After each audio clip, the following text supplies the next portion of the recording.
Hello guys! Welcome back to my vlog at ngayong araw pong ito ay aking ipapakita sa inyo ang St. John of God Retreat Center dito po sa Safety Bay, Rockingham, Western Australia. At ito nga pong nakaraang linggo, kami pong mga pari ng Diocese of Bunbury ay nagkaroon ng retreat dito sa Sisters of St. John of God Retreat Center. Kita nyo naman, napakaganda ng araw, talaga namang springtime na. At alam nyo po ba dito sa Australia, ang springtime ay buwan o mga panahon ng pamumukadkad ng mga bulaklak. At kita nyo naman, bubunga din dito ang isang hitik na lemon.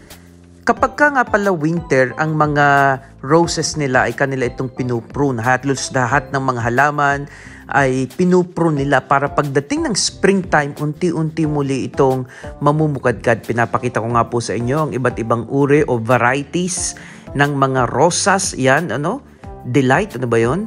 Ang pangalan naman ito ay pink. Ano yun? Hindi ko mabasa. Malabo na yata ang aking mata. Anyway, ang springtime po ay September, October, November. December, January, February ay summer. March, April, May ay autumn. June, July, August at yan po ang winter. At ito nga po, napakaganda ng retreat house na ito. Sabi ko nga din, video nga rin, talagang picture perfect. At hindi natapos ang retreat namin, hindi ako nagpa-picture dyan. At ito nga po, pagpasok natin, napaka-high-tech ng kanilang retreat house. Automatic, nabubukas ang pinto. Ayan, kita nyo naman, napakalinis, napakaganda. At alam nyo ba na ang kanilang front desk na lady na nag-aasikaso sa amin na isa ding Filipina. Kaya naman nasabi ko talaga naman kahit saan matatagpuan ang mga Filipino. Napakaganda ng design dito. Isang puno na sa bawat petals, ano bang tawag dyan? Bawat leaf. Yan, bawat leaf ay nakalagay yung mga pangalan na naging miyembro ng kanilang kongregasyon ng Sisters of St. John na kung saan yan. Obviously, yung mga pumapatak, yung mga namatay na. Ayan nga po, napakaganda. Sabi ko, napaka-creative. At ito po, ipapakita ko sa inyo ang dining room nila. Yan, may aura, syempre.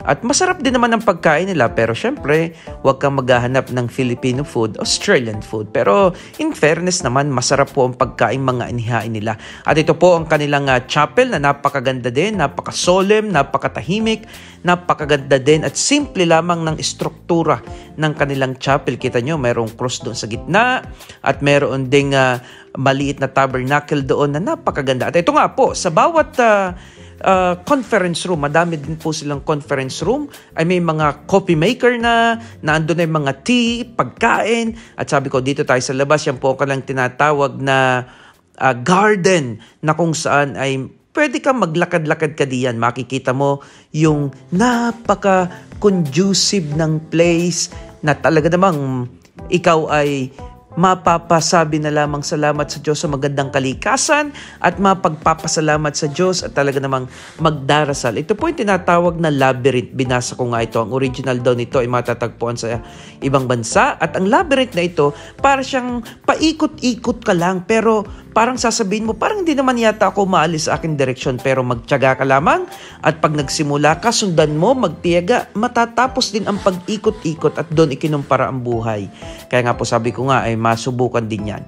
At ito nga po mga kapatid, nakikita ninyo ang iba't ibang mga ay places of reflections na kahit madami ang mga pumupunta dito, hindi pa rin mawawala yung pagkakataon na magkaroon ng solitude, prayer, contemplation, at saka yung talaga namang rest.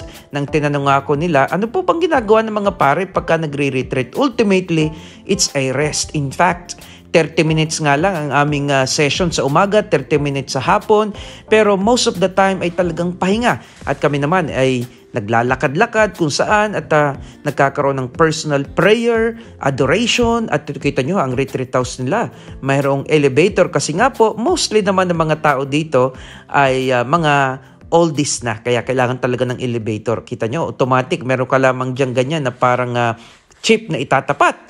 ay makakapasok ka na. Ayan. At syempre, bilang makakalimutin, nakalimutan ko din ang aking sa loob ng kwarto ko.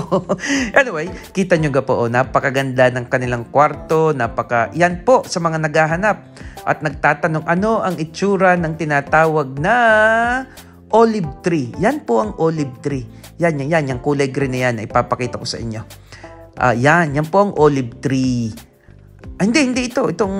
Si Father George pala, pinapakita ko na naglalakad diyan. Kasi nga po, marami kaming time para kami maglakad. Ito po ang olive tree. Ayan, na namumunga din po yan.